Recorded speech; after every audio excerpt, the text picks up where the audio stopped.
여러분 안녕하십니까? 신성렬 목사의 간단한 설명과 함께 성경 읽기. 오늘은 신명기 15장 말씀부터 시작하도록 하겠습니다. 이제 제가 신명기 15장 말씀을 읽겠습니다. 매 7년 끝에는 면제하라. 면제의 규례는 이러하니라. 그의 이웃에게 구워준 모든 재주는 그것을 면제하고 그의 이웃에게나 그 형제에게 독촉하지 말지니 이는 여호와를 위하여 면제를 선포하였음이라. 이방인에게는 내가 독촉하려니와 내 형제에게 구워준 것은 내 손에서 면제하라.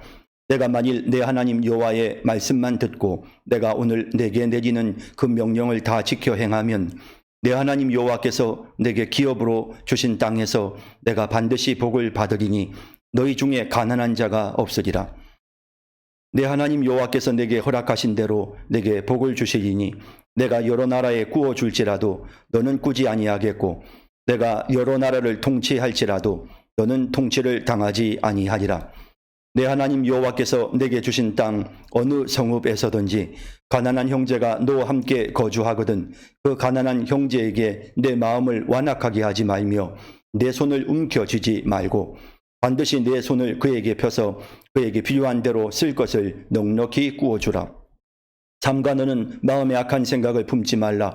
곧 이르기를 일곱째 해 면제년이 가까이 왔다 하고 내 궁핍한 형제를 악한 눈으로 바라보며 아무것도 주지 아니하면 그가 너를 여호와께 호소하리니 그것이 내게 죄가 되리라. 너는 반드시 그에게 줄 것이요 줄 때에는 아끼는 마음을 품지 말 것이니라. 이로 말미암아 내 하나님 여호와께서 내가 하는 모든 일과 내 손이 닿는 모든 일에 내게 복을 주시리라. 땅에는 언제든지 가난한 자가 그치지 아니하겠으므로 내가 내게 명령하여 이르노니 너는 반드시 내 땅 안에 내 형제 중 곤란한 자와 궁핍한 자에게 내 손을 펼지니라. 내 동족 히브리 남자나 히브리 여자가 내게 팔렸다 하자. 만일 6해 동안 너를 섬겼거든 7째 해에 너는 그를 놓아 자유롭게 할 것이요 그를 놓아 자유롭게 할 때에는 빈손으로 가게 하지 말고 내 양무리 중에서와 타작 마당에서와 포도주 틀에서 그에게 후히 줄지니 곧 내 하나님 여호와께서 내게 복을 주신 대로 그에게 줄지니라. 너는 애굽 땅에서 종되었던 것과 내 하나님 여호와께서 너를 속량하셨음을 기억하라. 그것으로 말미암아 내가 오늘 이같이 내게 명령하노라. 종이 만일 너와 내 집을 사랑함으로 너와 동거하기를 좋게 여겨 내게 향하여 내가 주인을 떠나지 아니하겠노라 하거든 송곳을 가져다가 그의 귀를 문에 대고 뚫으라.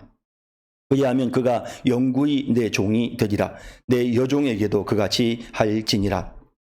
그가 6해 동안에 품꾼의 삭세 배나 받을 만큼 너를 섬겼은즉 너는 그를 놓아 자유하게 하기를 어렵게 여기지 말라. 그리하면 내 하나님 여호와께서 내 범사에 내게 복을 주시리라. 내 소와 양의 처음 난 그 수컷은 구별하여 내 하나님 여호와께 드릴 것이니 내 소의 첫 새끼는 부리지 말고 내 양의 첫 새끼의 털은 깎지 말고 너와 내 가족은 매년 여호와께서 택하신 곳 내 하나님 여호와 앞에서 먹을지니라. 그러나 그 짐승이 흠이 있어서 절거나 눈이 멀었거나 무슨 흠이 있으면 내 하나님 여호와께 잡아들이지 못할지니 내 성중에서 먹되 부정한 자나 정한 자가 다 같이 먹기를 노루와 사슴을 먹음같이 할 것이요 오직 피는 먹지 말고 물같이 땅에 쏟을지니라. 아멘. 신명기 15장 말씀 이제 또 한번 같이 살펴보도록 하겠습니다. 매 7년 끝에는 면제하라. 이제 사실 7년마다 한 번씩 이스라엘 백성들에게는 안식년이 찾아왔지 않습니까? 그런데 이제 이 안식년이 7번 합쳐져서 그 난 다음에는 우리가 잘 아는 것처럼 요벨의 나팔을 부는 신년이 찾아오게 되지요. 그렇지만 이제 신년과는 좀 다르게 안식년에도 뭔가 이렇게 좀 사람들에게 쉼을 주는 이런 여러 가지 조치들에 대해서 말씀을 하고 있습니다. 그래서 7년마다 돌아오는 안식년에 너희는 면제를 하라라고 말합니다. 면제의 규례는 이러하니라.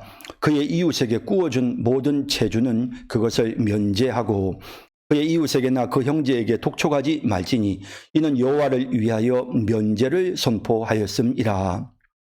이 부분이 사실은 신년하고 조금 이렇게 서로 혼돈될 수가 있거든요.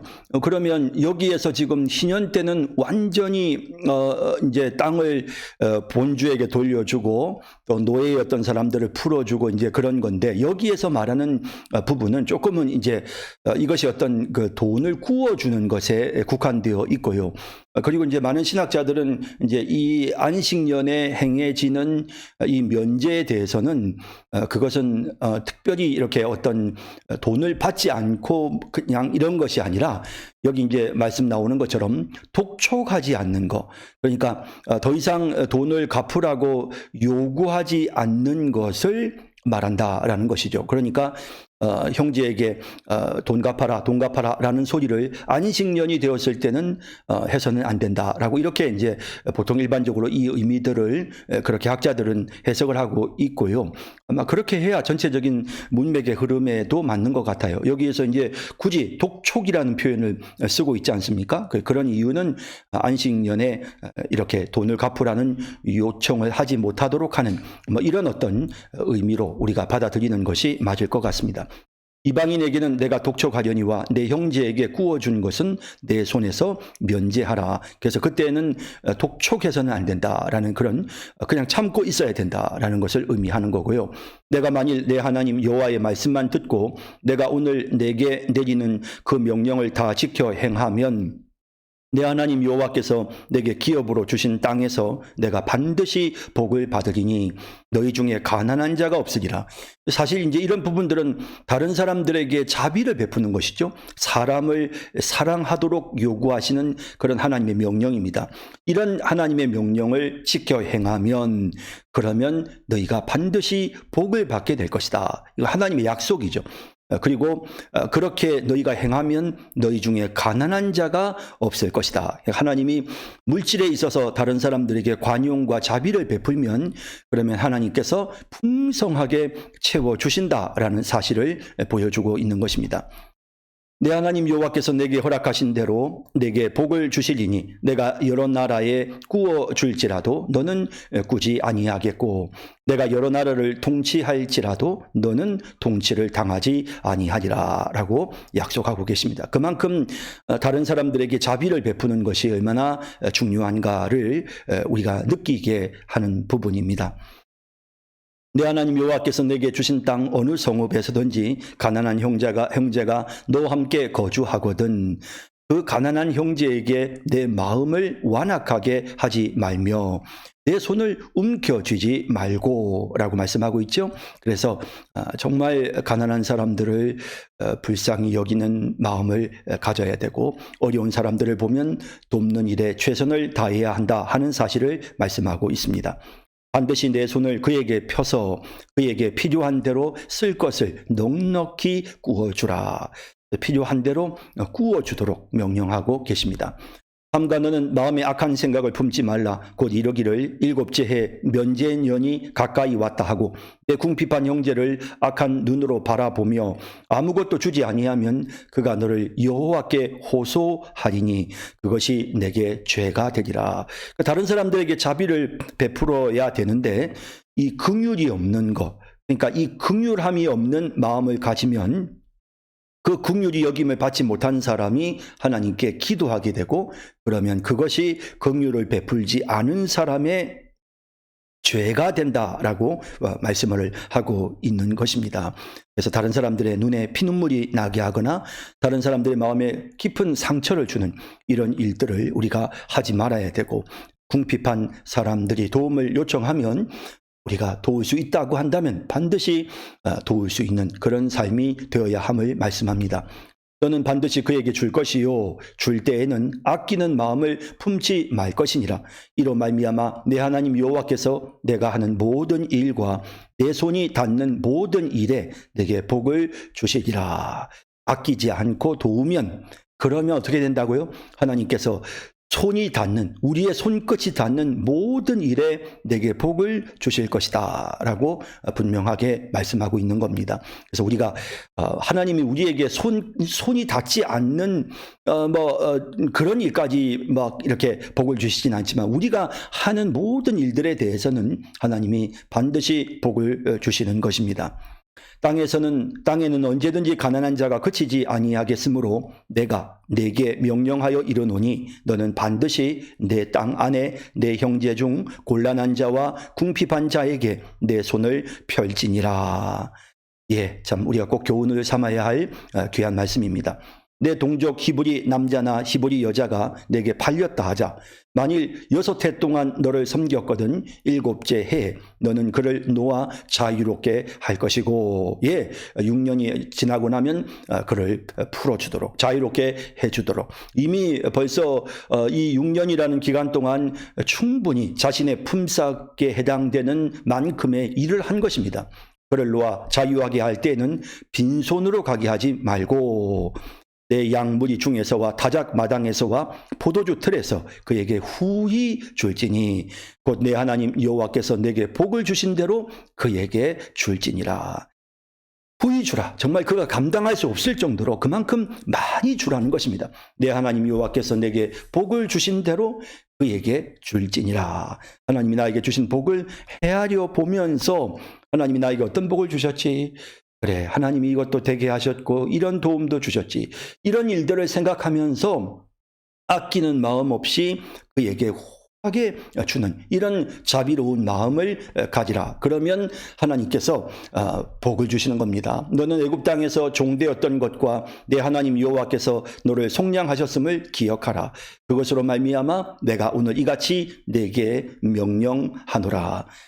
우리 사업하시는 분들도 많이 계신데 여러분들 이제 직원들이 이제 퇴직을 하실 때 또 직장을 그만두게 되는 상황이 생길 때에 여러분들이 퇴직금을 든든하게 챙겨주시고 또 그 사람이 수고하고 애쓴 것을 기억해주고 그리고 또 여러분들이 정말 마음을 담아서 그들을 후히 이렇게 채워주면 하나님께서 여러분들이 하시는 사업에 큰 복을 주신다라고 말씀합니다. 인색하지 않아야 하나님이 복을 주십니다.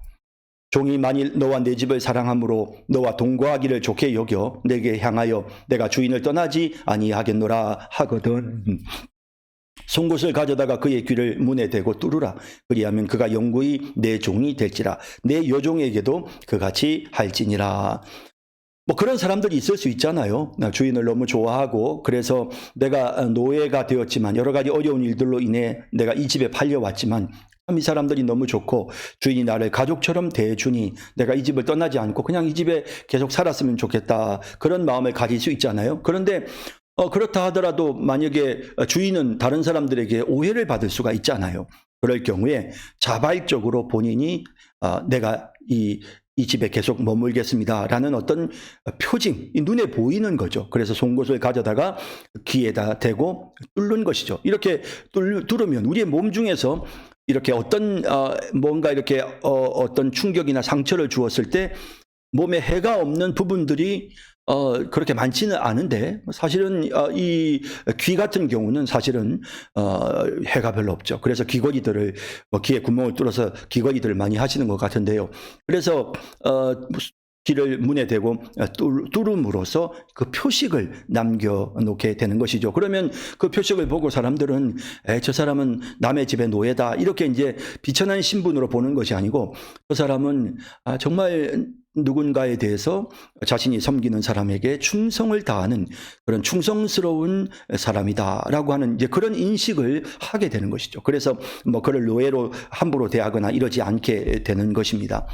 그가 6해 동안의 품꾼의 삭세 배나 받을 만큼 너를 섬겼은즉. 사실 이렇게 그 주인의 집에 계속 머물려고 하는 그런 사람이라고 한다면 얼마나 열심히 주인을 위해서 일했겠으며 또 사실 그가 처음 팔려올 때의 그 몸값에 비하면 훨씬 주인에게 많은 이득을 주었다고 봐야 되지 않겠습니까? 너는 그를 놓아 자유하게 하기를 어렵게 여기지 말라.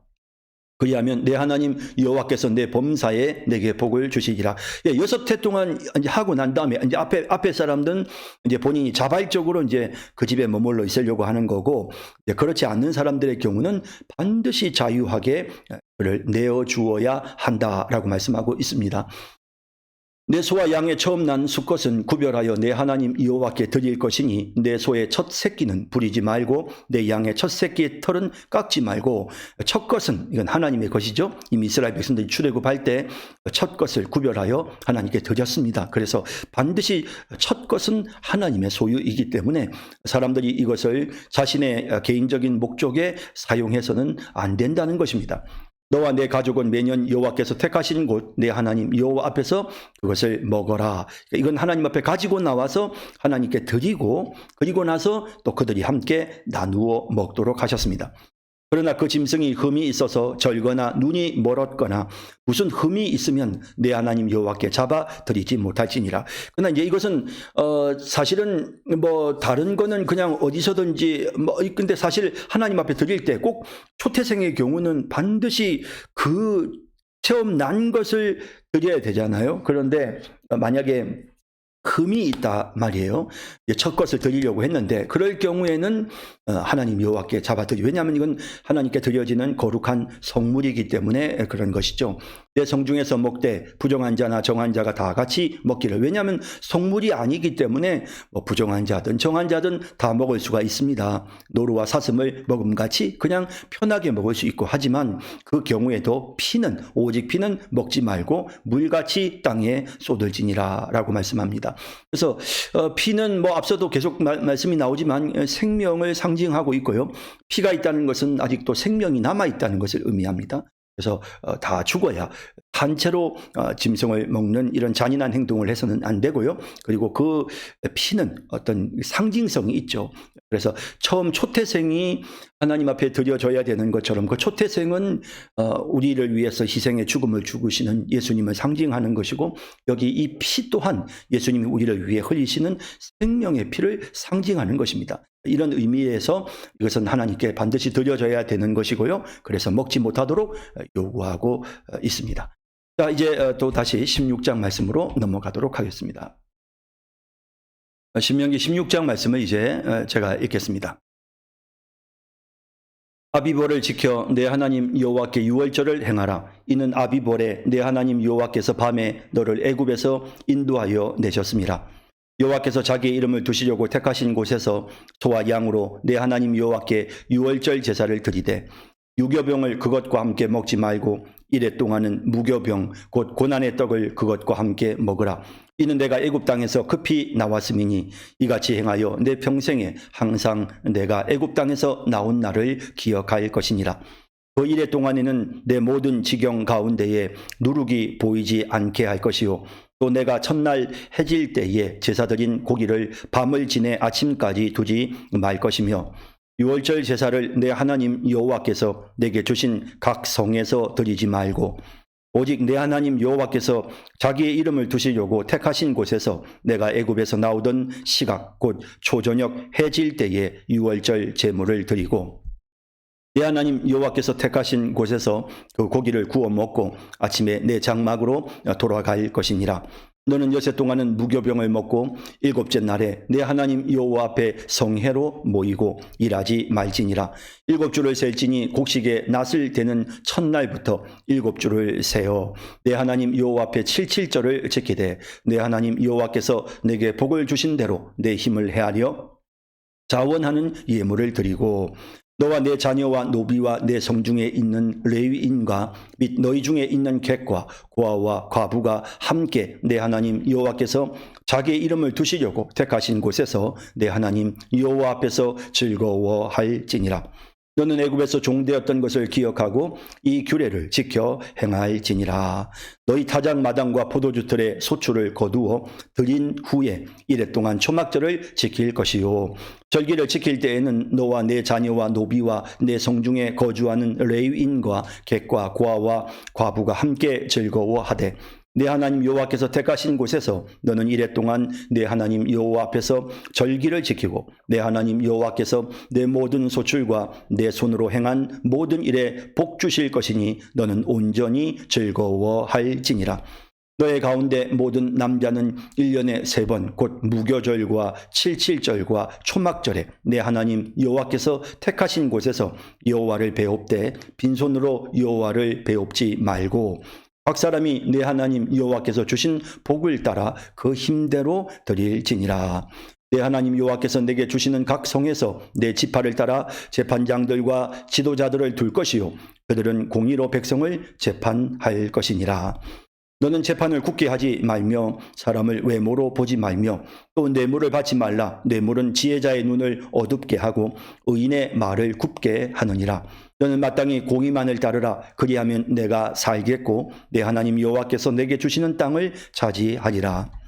내 하나님 여호와를 위하여 쌓은 제단 곁에 어떤 나무로든지 아세라상을 세우지 말며 자기를 위하여 주상을 세우지 말라. 내 하나님 여호와께서 미워하시느니라. 아멘. 16장 말씀을 살펴보도록 하겠습니다. 네. 아비볼을 지켜 내 하나님 여호와께 유월절을 행하라. 아비볼은 유대인들의 달력으로는 우리 지금 태양력으로는 3월, 4월 경이죠. 그리고 이제 유대인들이 이스라엘 백성들이 출애굽할 때 이스라엘 백성들이 출애굽할 때 이제 그 때가 바로 아비볼이었기 때문에 이스라엘 백성들은 이때를 정월달로 1월달로 계산을 합니다.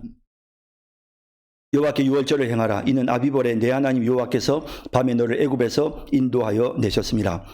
여호와께서 자기의 이름을 두시려고 택하신 곳에서 소와 양으로 내 하나님 여호와께 유월절 제사를 드리되, 이스라엘 백성들이 가나안 땅에 들어가면 다 이제 흩어지잖아요. 지파별로 다 흩어져 있기 때문에 이 유월절을 어떻게 지켜야 되느냐? 반드시 하나님께서 자기의 이름을 두시려고 택하신 장소에 와서 예루살렘에 와서 예루살렘 성전에서 함께 유월절 제사를 드리도록 하나님이 명령하셨고요. 유교병을 그것과 함께 먹지 말고, 그래서 유월절 3월 14일 날이 유월절이고 그 다음에 15일부터 이제 무교절이 시작되죠. 21일까지 무교절이 시작됩니다. 그래서 이제 요 기간 동안에는 이제 유교병을 그것과 함께 먹지 말고 무교병을 먹을 수 있습니다. 그러니까 누룩이 들어간 떡을 먹어서는 안 되는 겁니다. 유월 할 때 유자는 이거는 넘어간다는 뜻이죠. 예, 유월이라는 말은 담을 이제 유월이란 말은 이렇게 넘는다라는 그런 뜻이고요. 그 다음에 유교병이라고 할 때는 이거는 발효된 효모가 있을 유자죠. 무교병, 유교병, 예, 그런 뜻입니다. 유교병을 그것과 함께 먹지 말고 이래 동안 무교병, 곧 고난의 떡을 그것과 함께 먹으라. 이는 내가 애굽 땅에서 급히 나왔음이니 이같이 행하여 내 평생에 항상 내가 애굽 땅에서 나온 날을 기억할 것이니라. 끊임없이 기억하라고 하나님이 말씀하시죠. 특별히 이스라엘 백성들이 애굽에서 출애굽했던 그 과정들을 잊지 않고 계속 기억하도록 하나님께서 요구하고 계십니다. 그 이래 동안에는 내 모든 지경 가운데 누룩이 보이지 않게 할 것이요. 이제 누룩이 상징하는 것은 어떤 뭐 이렇게 누리는 것이죠. 뭐 이렇게 풍요로움이나 뭐 이런 행복이나 쾌락이나 이런 걸 의미하는데, 누룩이 보이지 않도록 해라. 이런 표현들은 좀 뭔가 이렇게 그 이스라엘 백성들이 출애굽할 때 그들이 정말 고통스러운 가운데서 이렇게 나오게 되었던, 그래서 그런 상황들을 따라서 절대로 누룩을 넣지 말고, 또 그 이스라엘 백성들이 그 급하게 나오느라고 발효되지 않은 떡을 가지고 나왔던 것을 오랫동안 기억하도록 하시기 위해서 유월절 기간, 무교절 기간이죠. 유월절부터 유월절 하루 있고 그 다음에 무교절 7일까지, 그래서 14일부터 21일까지 이 기간은 이제 일반적으로 우리가 유월절이라고도 부르고 그냥 무교절이라고도 부르는 거죠. 그래서 그 기간 동안에는 누룩을 절대로 음식에 넣어서는 안 되는 겁니다. 또 내가 첫날 해질 때에 제사 드린 고기를 밤을 지내 아침까지 두지 말 것이고, 이제 유월절을 지켰을 때 14일 아비볼 14일 날 저녁에 유월절 식사를 하잖아요. 그렇게 식사를 할 때 아침까지 그것을 절대로 두어서는 안 됩니다. 유월절 제사를 내 하나님 여호와께서 내게 주신 각 성에서 드리지 말고 명령하시는 거죠. 오직 내 하나님 여호와께서 자기의 이름을 두시려고 택하신 곳에서 내가 애굽에서 나오던 시각 곧 초저녁 해질 때에 유월절 제물을 드리고, 이렇게 함으로써 이스라엘 백성들이 계속해서 이제 그 신앙의 어떤 그런 그 공동체, 그러니까 막 각기 흩어져서 자기 마음대로 신앙생활을 하는 것이 아니라 항상 하나가 되어서 한 하나님을 섬기고 한 개의 전통으로 하나님을 섬기는, 이렇게 어떤 통일성 있는 어떤 신앙생활을 하도록 하시기 위해서 하나님 이런 조치를 내려주셨죠. 내 하나님 여호와께서 택하신 곳에서 그 고기를 구워 먹고 유월절 이제 양을 잡아먹는 예식입니다. 아침에 내 장막으로 돌아갈 것이니라. 너는 엿새 동안은 무교병을 먹고 일곱째 날에 내 하나님 여호와 앞에 성회로 모이고 일하지 말지니라. 그래서 이제 일주일 동안 이 절기 기간 동안 무교병을 먹는데 첫째 날과 마지막 날은 이렇게 성회로 모였습니다. 그래서 이제 15일 날 성회가 되고 그다음 21일 날 또 성회가 되어집니다. 이렇게 해서 이스라엘 백성들이 끊임없이 14일 날, 21일 날 그러네요. 그렇게 해서 이스라엘 백성들이 성회로 모여지도록 되어졌고요. 7주를 셀지니 곧 곡식의 낫을 되는 첫날부터 7주를 세어. 곡식의 낫을 되는 날이 언제냐면 이미 앞에서도 설명을 드렸지만 6월절이 지나고 나서 첫 번째 안식일 있잖아요. 그래서 6월절 지나 안식일 지난 그 다음 날, 그래서 안식일이 지나고 난 그 다음 날, 그러니까 안식일이 구약시대는 토요일이었죠. 그러니까 토요일이었으니까 안식일이 토요일이었는데 안식일 지나서니까 주일날이죠. 우리가 오늘 지금으로 계산해 보면 주일날입니다. 그래서 주일날 이제 초실절, 처음으로 그 곡식의 그 처음으로 이렇게 그 수확한 그 곡보리 단을 가지고 와서 하나님 제단 앞에서 이렇게 흔드는, 하나님 이게 첫 열매입니다라고 하면서 이제 흔드는 거죠. 이렇게 하는데 이때부터 이제 추수가 시작이 되는 겁니다. 하나님께 먼저 첫 추수한 것을 보여드리는, 이게 이제 초실절이죠. 그래서 이 초실절은 언제냐? 6월절 기간 중에, 무교절 기간 중에 초실절이 있는데 6월절 지나 첫 번째 안식일 다음 날. 그래서 보통은 이제 아비벌 14일에 6월절이 시작되어지고, 그래서 아비벌 21일 날 이제 6월절 무교절이 끝이 나잖아요. 그래서 14일부터 21일까지인데 15일 날이 이제 안식일입니다. 토요일 날. 그래서 안식일이 15일 날 토요일이고, 그래서 보통은 16일 날, 그래서 16일 날이 이제 일반적인 이제 6월절을 하나님 앞에 16일 날이 초실절로 그렇게 항상 변함없이 지켰던 것입니다. 자, 그래서 이제 이 초실절로부터 시작해서 7주를 세워서 77에 49, 그러니까 49일 후에 49일. 그러면 요일은 어떻게 됩니까? 역시 마찬가지로 일요일이죠. 그러니까 안식일 다음 날이 초실절이니까 그때부터 7주를 계산해서 77에 49를 지나면, 그러면 당연히 49일 지나고 후니까 또다시 이건 또 일요일이 되는 거죠. 그런데 이 날은 또 49일 후이지만 또 50일째가 되는 날이잖아요. 그래서 우리가 이것을 오순절이라고도 부르죠. 그러니까 예수님 십자가에 못 박혀 죽으시고 난 다음에 이제 부터 시작해서 그 다음 안식일 날, 예수님이 금요일 날 못 박혀 죽으시죠. 토요일 날 안식일이 있었죠. 그리고 주일 날 그날이 초실절입니다.